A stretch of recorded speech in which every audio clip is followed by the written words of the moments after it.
Greetings and welcome to this edition of Positronic Hypersonic. Positronic hypersonic. Positronic hypersonic. I'm Barry P. Cook, and I'm here to talk to you about the latest episode of Doctor Who. It was called The Story and the Engine. And as it starts, a man named Omo sits in a chair getting a haircut as he tells a story about how he first met the Doctor at a time when his village was saved by the mysterious man in the blue box. As he speaks, images splay out on the wall behind him, depicting his story to the other men in the shop, eagerly listening. As he finishes, they all look at a pair of lights on the wall in tense anticipation, relaxing when they switch from red to green. Oma tells the others not to worry, that the Doctor always comes, and the light switches back to red as alarms blare and the room shakes. Meanwhile, in the TARDIS, Belinda insists that the Doctor take her home, and he says he's doing his best to accomplish exactly that, and then suggests that they head to Lagos, Nigeria, the communications hub of Africa, and a place that he loves, home of his favorite barbershop, to help calibrate the Vindicator. Belinda expresses confusion at this, as the TARDIS does the Doctor's hair, but explains that it's about community, about being himself, since it's the first time he's ever been a black man. Belinda understands and sends him off to enjoy himself in Lagos after he takes a Vindicator reading. The Doctor then winds his way through a market, greeting everyone he passes, before he comes to his friend Omo's barbershop, finding those assembled there in the middle of a story. As the door closes behind him, an alarm goes off in the TARDIS, alerting Belinda that something has gone wrong. The Doctor notices that everyone present in the shop is on missing posters outside, and he watches as a man's hair instantly grows back after being cut. The light in the barber shop flashes to red, people scramble to decide who still has a story left, and someone sits down, telling the story of Yo-Yo Ma and a shaman of music. As images flicker on the wall, the Doctor looks on in wonder and asks how it worked, and begins testing it by throwing out words from his travels, but it has to be a full story and it has to be with a haircut in order for it to work. The Doctor learns that a new barber has taken over the shop, that he came one day and that, as if by magic, the shop became his, just before a woman enters the barbershop. She is Abby, and she brings food. When the door closes behind her, an alarm goes off in the TARDIS again. The Doctor recognizes Abby but can't place her.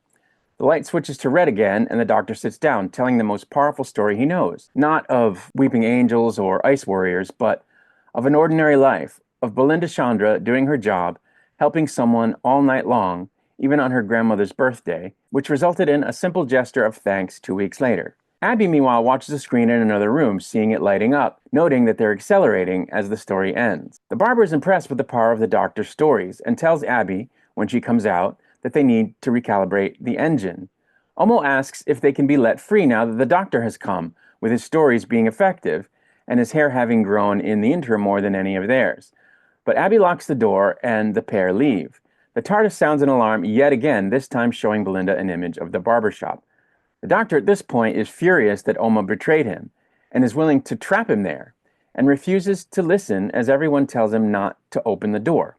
He forces it open with his sonic screwdriver, finding a vacuum on the other side, a vacuum with only a giant web and a large spider traversing it, the barbershop being on the back of the spider. The Doctor closes the door with great effort, and the barber emerges from the back room, explaining that the shop is in Lagos and outer space at the same time, as well as that only Abby and himself are able to travel between. Aside, Belinda finds herself lost, but is pointed towards the shop by a young girl, at which point she enters the shop and is glad to see the Doctor. Reunited, the pair confront the barber, calling him a coward who hides his face, and someone who has no real power. Rising to the taunt, the barber names himself, calling himself Anansi, Saga, Bastet, Dionysus, and Loki, the gods of stories. This prompts the Doctor and Belinda to burst out laughing, because the Doctor has met Bastet, Saga, Dionysus, and Ansansi. He partied with them. In fact, Anansi even tricked him into marrying his daughter Abina, though he didn't actually do it. He knows this man isn't any of them. And so the man admits he's the person who did their work for them. Wherever the gods went, he took their stories, cleaned them up, refined them, wrote them down, all for humans to repeat them, to keep the gods alive. Without him, the gods would not exist. The web outside is his creation as well, he says. It's called the Nexus, a web that connects cultures and ideas. He was so successful that the gods abandoned him, and now he wants vengeance. The engine winds down with so much power drained from the Doctor opening the door. Abby criticizes him, and the Doctor recognizes her at last, Anansi's daughter Abina. He says that he's sorry that he was unable to help her, but that he was a fugitive at the time, and has his own story, referring to when he was the fugitive doctor. The light turns red again, and the barber insists the doctor tell a story. The doctor refuses, demanding to know what vengeance is being planned. The barber relents and says his plan is to cut out the gods from memory when he reaches the center of the nexus, erasing them from existence. The doctor is horrified, as this will damage humanity and harm their ability to tell stories, to pass down information, and he insists that this is horrific. He refuses to sit down and speak. He won't let the spider go further.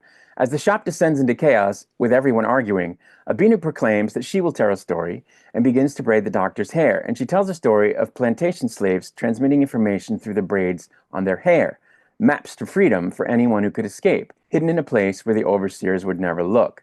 As the battery stabilizes, the doctor and Belinda run into the back room, finding themselves in a maze for which the doctor has the map on his head. The pair come to a room full of artifacts from various cultures and the ship's engine that runs on stories, a heart inside a brain. The barber enters the room behind them, having cut Abina off from the outside, as the doctor disrupts the flow of power, slowing the spider down but not stopping it. The barber insists that the doctor has done nothing, so the doctor suggests that they consider Ernest Hemingway, who wrote a story in 6 words. The doctor's 6-word story is, "I'm born, I die, I'm born."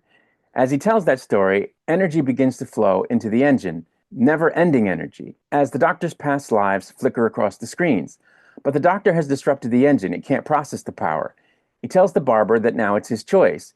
He can save the people in the shop by opening the door, but the engine will disintegrate. The barber then unlocks the door, and Omo, Abina, and the rest outside the room escape. The doctor sends Belinda back as well as he sits with the barber, talking to him, convincing him that he still has more to live for. The pair then escape the shop at the last moment as it collapses, the engine exploding, destroying the spider it rode on. Omo apologizes to the doctor and says that he should have protected the doctor, as they're part of the same community. The two then make up. Omo gives the barber his shop, saying that he's retiring, and gives him a name, his father's name, Adakatumbo. Adakatumbo then steps back into the barber shop, now his. The doctor and Belinda step back into the TARDIS and resume their voyage back to Earth in 2025.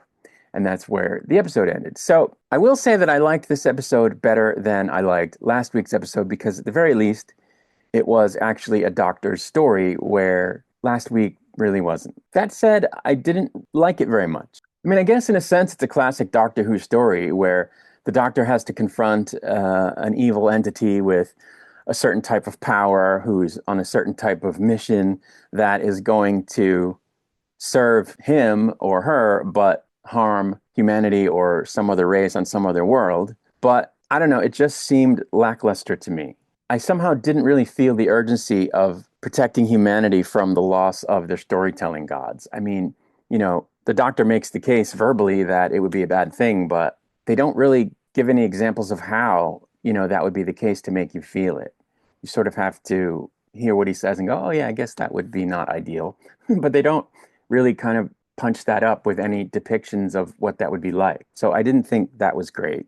I found the part about the doctor and Abina's history to be tacked on. I don't see why they put that in there. It didn't really add anything to the story. I mean, maybe it's what made her decide to help the doctor, that he sort of apologized for his past actions, but I don't know, that wasn't entirely clear, so I don't see why they had to do that.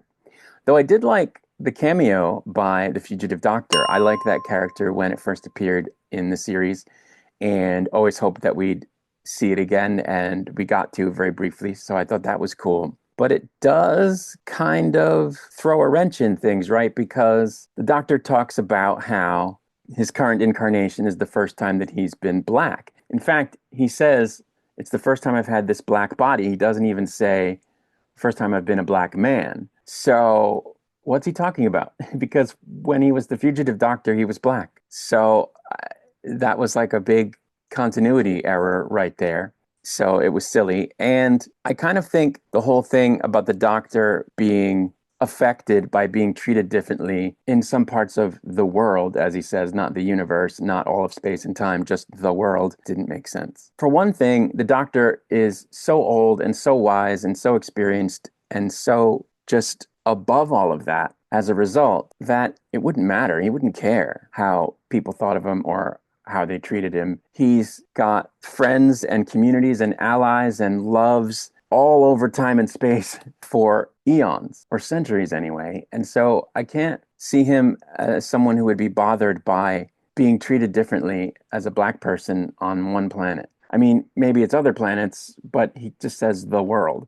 So I didn't really get that. I don't think he would be bothered by that in the least. And I also think that he's such a charismatic entity and a fantastical entity that he could win anybody over anywhere in time and space in the universe, regardless of his skin color, at least to the point where they would stop treating him differently, if not renounce their racism, completely. So I didn't understand that. I didn't understand why they had to bring it up. I don't think it ruined the episode, I don't think it harmed the episode at all, but it does kind of make you go, wait a minute, that doesn't make any sense. Because, of course, a regular person would feel that way, being treated differently, but the doctor wouldn't. And I don't know, it just didn't make sense. It didn't make sense that he was so fond of this barbershop because, oh, I feel at home there and I feel like I fit in there. And no, there must be a million places in time and space where he's felt that way before and where he could still feel that way even in a black body. Because all of time and space in the universe is not Earth, where there's so much prejudice against black people in the world. Other places aren't like that. So there must be a million places where he could get that same feeling. So for it to feel unique to him, I mean, I suppose it could on a basis of, oh, I have an especially good relationship with the people there. And I've had especially good times there, as well as at other places. But I really enjoy this place, because it's on my list of favorite places. That I understand. But I didn't see why they had to throw in the bit about, oh, because I'm black and they're black. It didn't make sense in the context of a being like the Doctor. It just didn't make sense. So I thought they should have left it out. But again, it didn't ruin the episode. It's not, a horrible thing. It just kind of makes you go, what? What? And so I didn't like it. But, that's really all there's to say. It was a middle of the road, kind of a 2.5, 3 out of 5 for me. I didn't love it, but I didn't hate it. It just was And it was better than last week, which was a complete turd. So that's good. But I'm going to get out of here for now. I'll be back with another video soon. Until I return, I wish you peace and long life.